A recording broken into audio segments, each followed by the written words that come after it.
Oman लिए चलते हैं। प्रधानमंत्री भारतीय समुदाय को संबोधित कर रहे हैं। इंडिया को सेलिब्रेट कर रहे हैं। साथियों, भारत में हमारी डायवर्सिटी हमारी संस्कृति का मजबूत आधार है। हमारे लिए हर दिन एक नया रंग लेकर के आता है। हर मौसम एक नया उत्सव बन जाता है। हर परंपरा एक नई सोच के साथ आती है। और यही कारण है कि हम भारतीय कहीं भी जाएं, कहीं भी रहे, हम डायवर्सिटी का सम्मान करते हैं।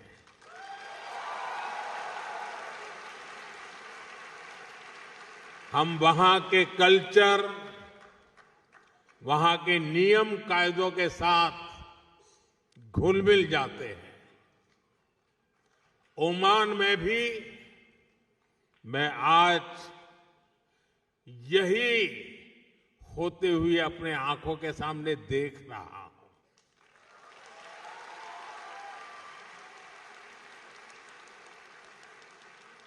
ये भारत का डायस्पोरा को एग्जिस्टेंस का, कोऑपरेशन का एक लिविंग एग्जाम्पल बना हुआ है। साथियों, भारत की इसी समृद्ध सांस्कृतिक विरासत का एक और अद्भुत सम्मान हाल ही में मिला है। आपको शायद पता होगा, यूनेस्को ने दिवाली को इंटेजिबल कल्चरल हेरिटेज ऑफ ह्यूमैनिटी में शामिल किया है।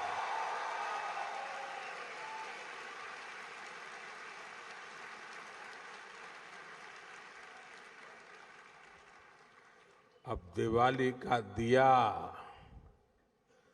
हमारे घर को ही नहीं, पूरी दुनिया को रोशन करेगा।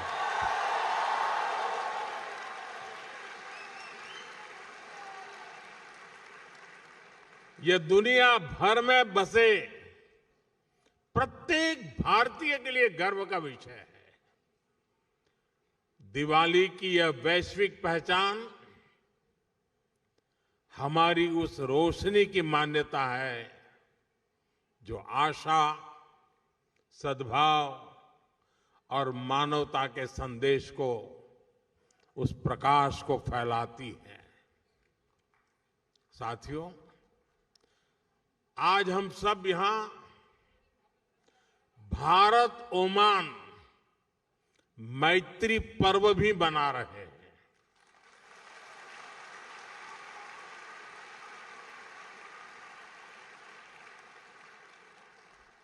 मैत्री यानी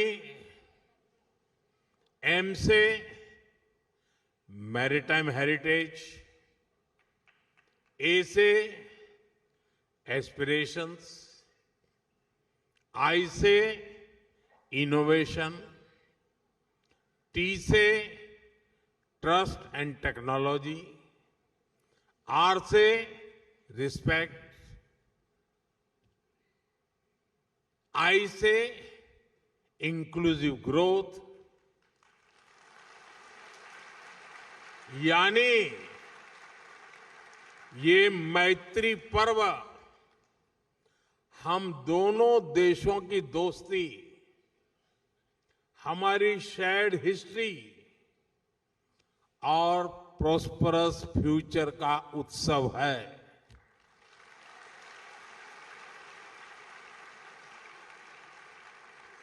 भारत और ओमान के बीच शताब्दियों से एक आत्मीय और जीवंत नाता रहा है।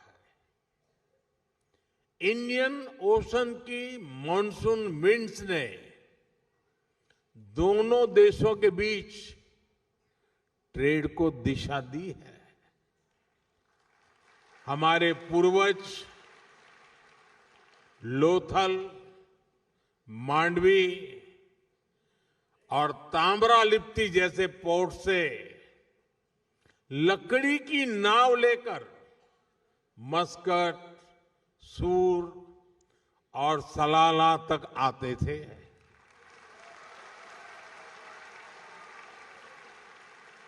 और साथियों, मुझे खुशी है कि Mandvi to Muscat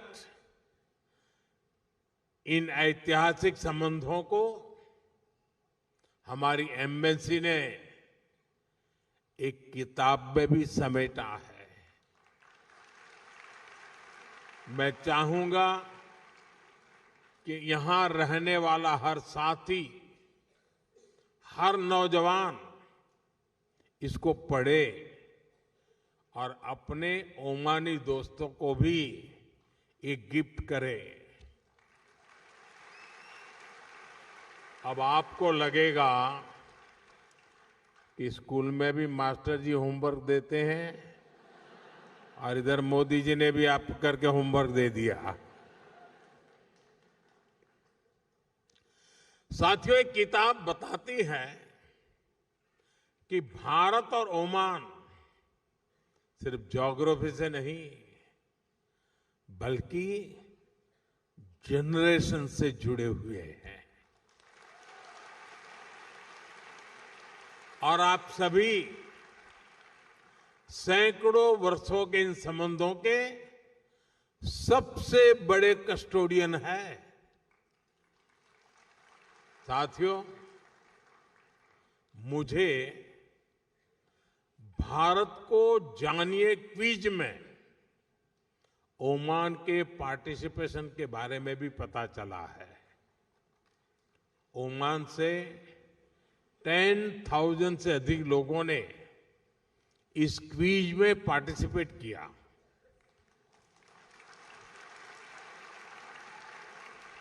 Oman globally 4th position पर रहा है।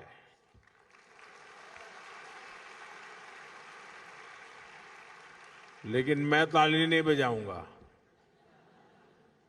अरे ओमान तो नंबर 1 पे होना चाहिए।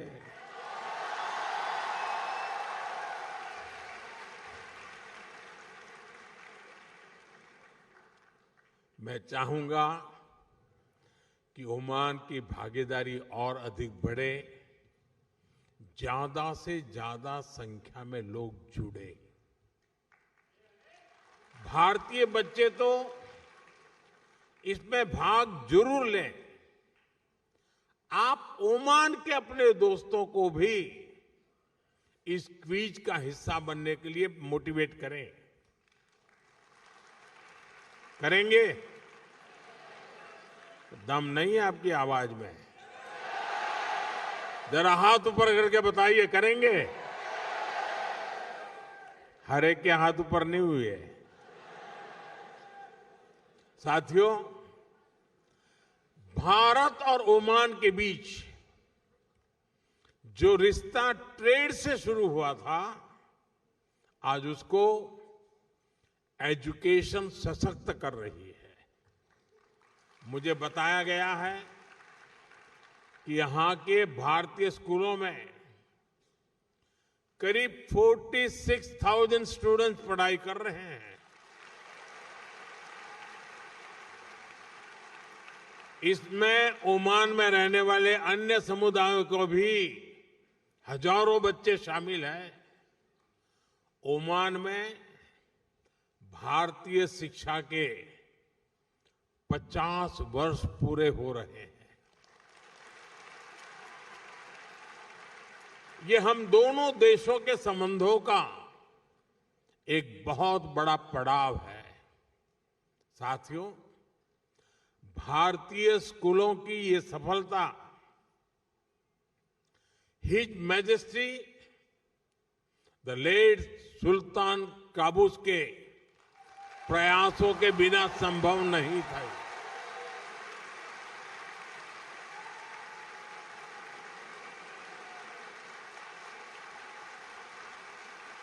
उन्होंने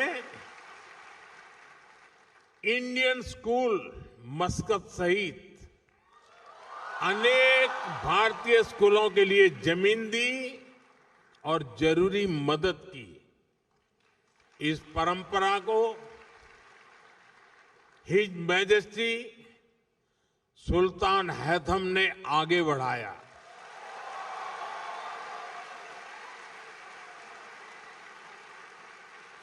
वे जिस प्रकार यहां भारतीयों का सहयोग करते हैं, संरक्षण देते हैं, इसके लिए मैं उनका विशेष तौर पर आभार व्यक्त करता हूं।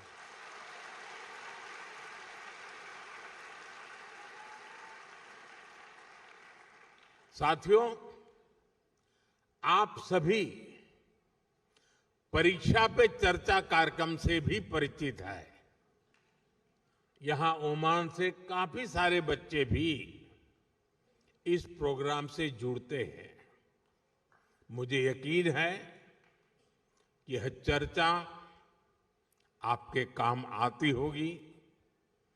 पेरेंट्स हो या स्टूडेंट्स, सभी को स्ट्रेस फ्री तरीके से एग्जाम देने में हमारी बातचीत बहुत मदद करती है।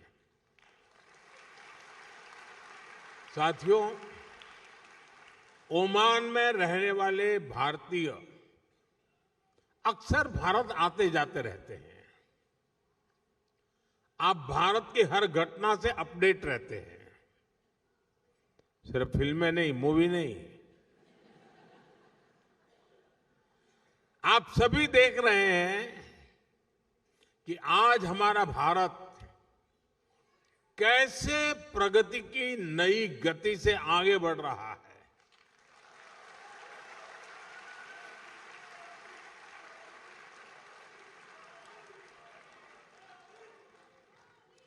भारत की गति हमारे इरादों में दिख रही है, हमारी परफॉर्मेंस में नजर आती है।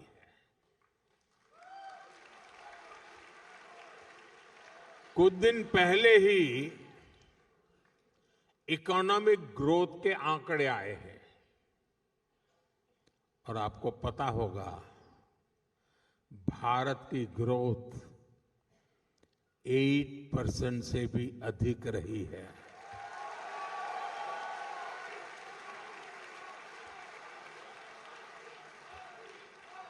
यानी भारत लगातार दुनिया की फास्टेस्ट ग्रोइंग मेजर इकोनॉमी बना हुआ है।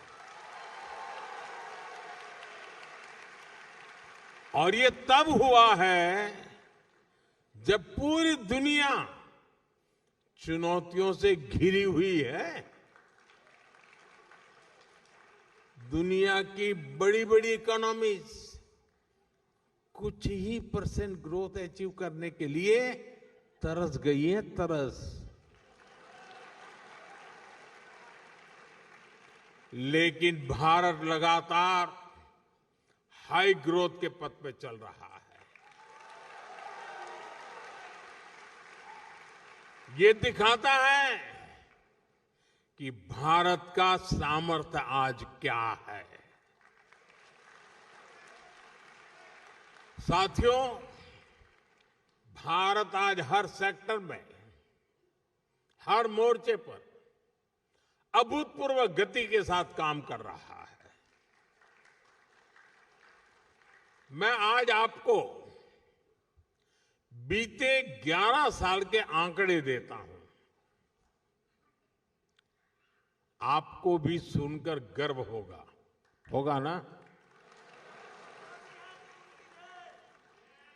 सच में होगा। यहां क्योंकि बहुत बड़ी संख्या में स्टूडेंट्स और पेरेंट्स आए हैं, तो मैं शुरुआत में शिक्षा और कौशल सेक्टर से ही बात करूंगा। बीते 11 साल में भारत में हजारों नए कॉलेज बनाए गए हैं। आईआईटी की संख्या 16 से बढ़कर 23 हो चुकी है। 11 वर्ष पहले भारत में 13 आईआईएम थे, आज 21 है। इसी तरह एम्स की बात करूं तो 2014 से पहले सिर्फ 7 एम्स ही बने थे, आज भारत में 22 एम्स हैं।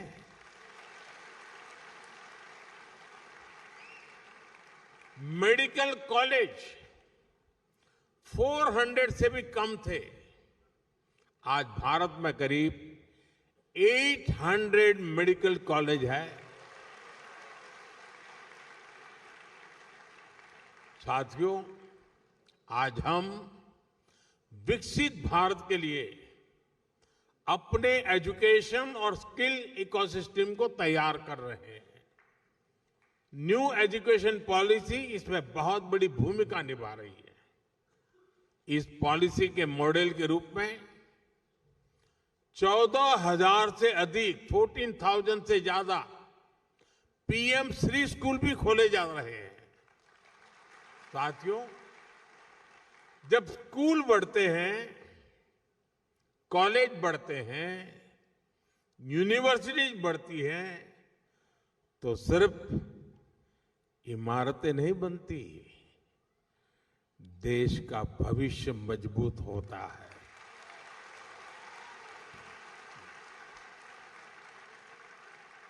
साथियों, भारत के विकास की स्पीड और स्केल शिक्षा के साथ ही अन्य क्षेत्रों में भी दिखती है।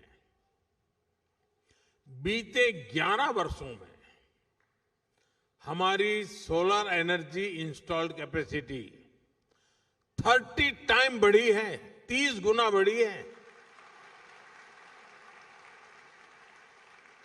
सोलर मॉड्यूल मैन्युफैक्चरिंग 10 गुना बढ़ी है, 10 टाइम।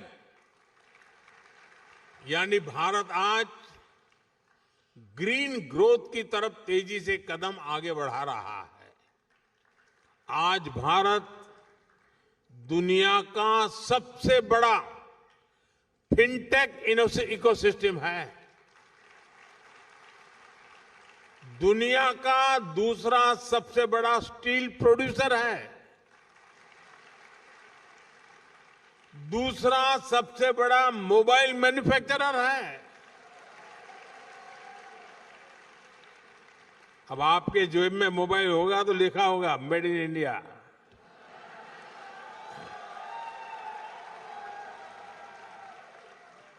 साथियों, आज जो भी भारत आता है तो हमारे आधुनिक इंफ्रास्ट्रक्चर को देखकर हैरान रह जाता है। ये इसलिए संभव हो पा रहा है क्योंकि बीते 11 वर्षों में हमने इंफ्रास्ट्रक्चर पर 5 गुना अधिक निवेश किया है, 5 टाइम मोर। एयरपोर्ट की संख्या डबल हो गई है। आज हर रोज पहले की तुलना में डबल स्पीड से हाईवे बन रहे हैं, तेज गति से रेल लाइन बिछ रही है, रेलवे का इलेक्ट्रिफिकेशन हो रहा है। साथियों, ये आंकड़े सिर्फ उपलब्धियों के ही नहीं हैं, ये विकसित भारत के संकल्प तक पहुंचाने वाली सीढ़ियां हैं। 21वीं सदी का भारत बड़े फैसले लेता है, तेजी से निर्णय लेता है, बड़े लक्ष्यों के साथ आगे बढ़ता है और एक तय टाइमलाइन पर रिजल्ट लाकर ही दम लेता है। साथियों, मैं आपको गर्व की एक और बात बताता हूं। आज भारत दुनिया का सबसे बड़ा डिजिटल पब्लिक इंफ्रास्ट्रक्चर बना रहा है। भारत का यूपीआई यानी यूनिफाइड पेमेंट्स इंटरफेस दुनिया का सबसे बड़ा real time digital payment system है।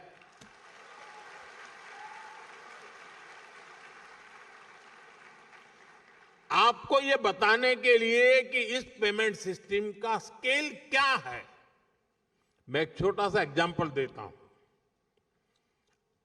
मुझे यहां आकर के करीब 30 मिनट हुए हैं, 30 मिनट्स हुए हैं। इन 30 मिनट में भारत में यूपीआई से, मैं इन 30 मिनट की बात करता हूं, इन 30 मिनट में भारत में यूपीआई से 14 million real time digital payments हुए हैं।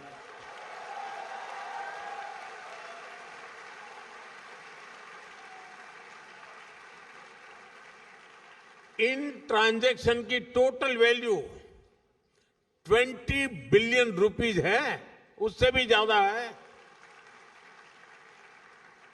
भारत में बड़े से बड़े शोरूम से लेकर एक छोटे से वेंडर तक सब इस पेमेंट सिस्टम से जुड़े हुए हैं।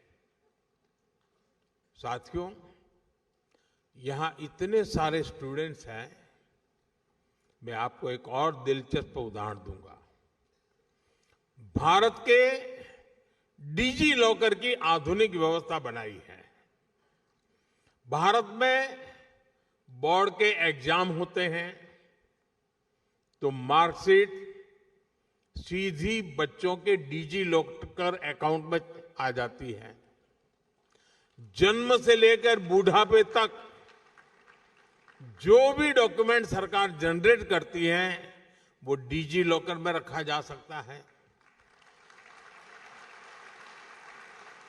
ऐसे बहुत सारे डिजिटल सिस्टम आज भारत में ईज ऑफ लिविंग सुनिश्चित कर रहे हैं। साथियों, भारत के चंद्रयान का कमाल भी आप सभी ने देखा है।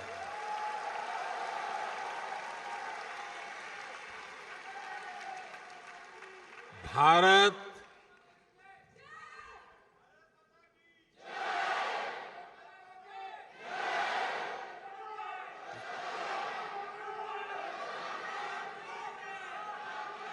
साथियों, भारत दुनिया का पहला ऐसा देश है जो मून के साउथ पोल तक पहुंचा है। सिर्फ इतना ही नहीं, हमने एक बार में 104 सैटेलाइट्स को एक साथ लॉन्च करने का कीर्तिमान बनाया है।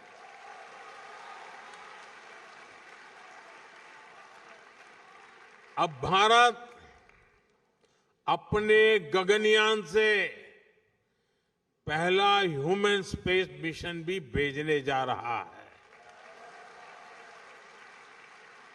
और वो समय भी दूर नहीं जब अंतरिक्ष में भारत का अपना खुद का स्पेस स्टेशन भी होगा।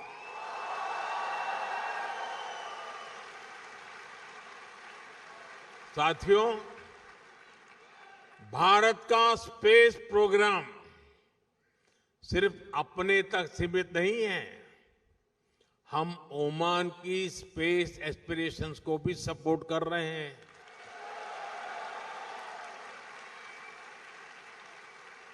6-7 साल पहले हमने स्पेस कोऑपरेशन को लेकर समझौता किया था।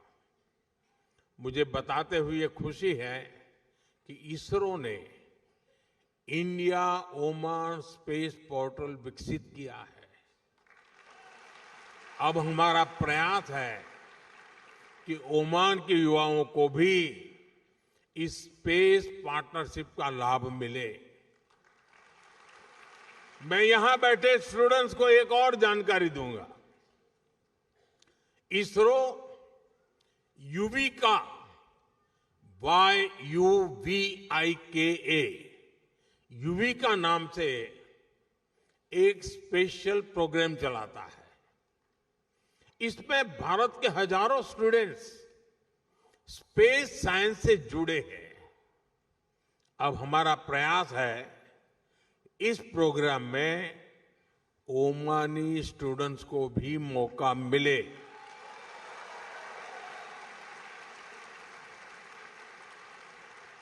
ये युविका याद रखोगे? युविका याद रखोगे? तो फिर जुड़ जाओ। मैं चाहूंगा कि ओमान के कुछ स्टूडेंट्स बेंगलुरु में इसरो के सेंटर में आए, वहां कुछ समय गुजारें।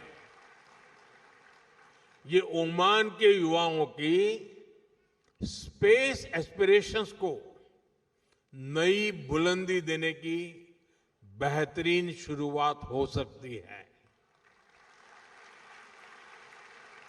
साथियों, आज भारत अपनी समस्याओं के सॉल्यूशंस तो खोज ही रहा है। ये सॉल्यूशंस दुनिया के करोड़ों लोगों का जीवन कैसे बेहतर बना सकते हैं, इस पर भी काम कर रहा है।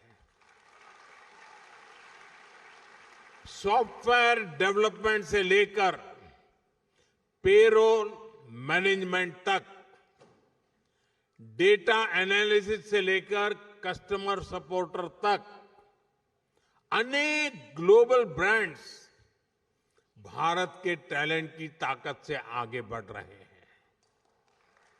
दशकों से भारत आईटी और आईटी एनेबल सर्विसेज का ग्लोबल पावर हाउस रहा है।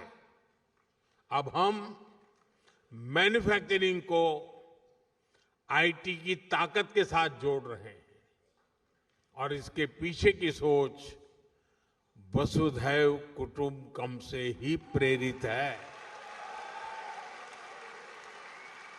यानी make in India, make for the world. साथियों, वैक्सीन हो या जेनरिक मेडिसिन्स, दुनिया में फार्मेसी ऑफ द वर्ल्ड कहती है। यानी भारत के एफोर्डेबल और क्वालिटी हेल्थ केयर सॉल्यूशंस दुनिया के करोड़ों लोगों का जीवन बचा रहे हैं। कोविड के दौरान भारत ने करीब 30 करोड़ वैक्सीन्स दुनिया को भेजी थी। मुझे संतोष है कि करीब 100,000 made in India Covid vaccines Oman के लोगों के काम आ सकी। और साथियों, याद कीजिए, ये काम भारत ने तब किया जब और कोई सिर्फ और सिर्फ अपने देश के बारे में ही सोच रहा था। तब हम दुनिया की चिंता करते थे।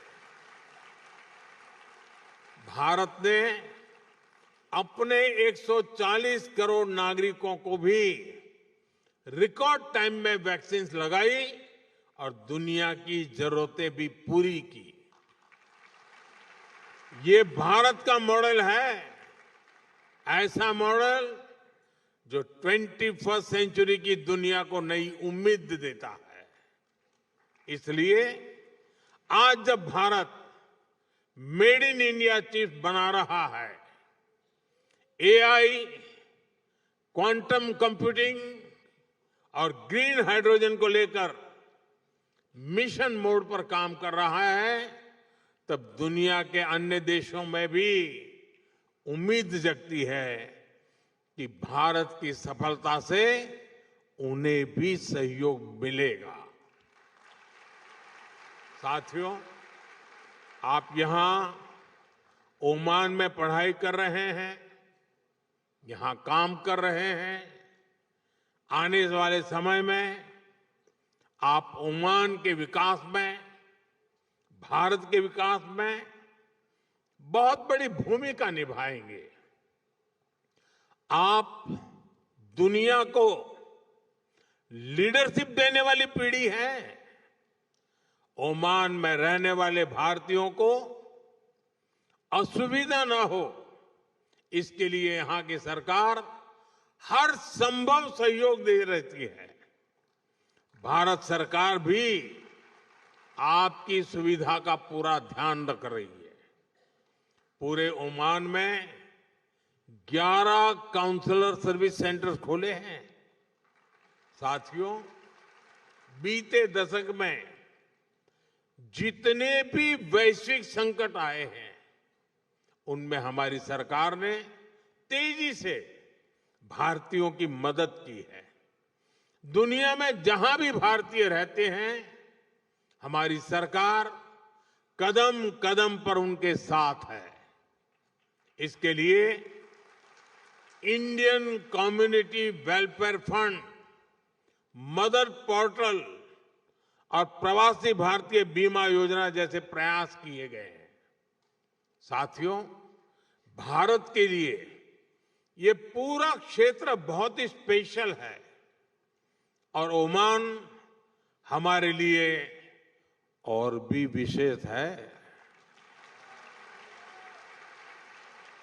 मुझे खुशी है कि भारत ओमान का रिश्ता अब skill development, digital learning, student exchange और एंटरप्रेन्योरशिप तक पहुंच रहा है। मुझे विश्वास है आपके बीच से ऐसे यंग इनोवेटर्स निकलेंगे जो आने वाले वर्षों में इंडिया ओमान रिलेशनशिप को नई ऊंचाई पर ले जाएंगे। अभी यहां भारतीय स्कूलों ने अपने 50 साल सेलिब्रेट किए हैं। अब हमें अगले 50 साल के लक्ष्यों के साथ आगे बढ़ना है। इसलिए मैं हर यूथ से कहना चाहूंगा, dream big, learn deeply, innovate boldly.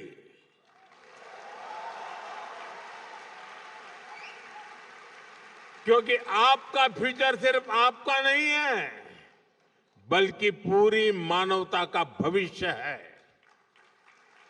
आप सभी को एक बार फिर उज्जवल भविष्य की बहुत बहुत शुभकामनाएं। बहुत बहुत धन्यवाद।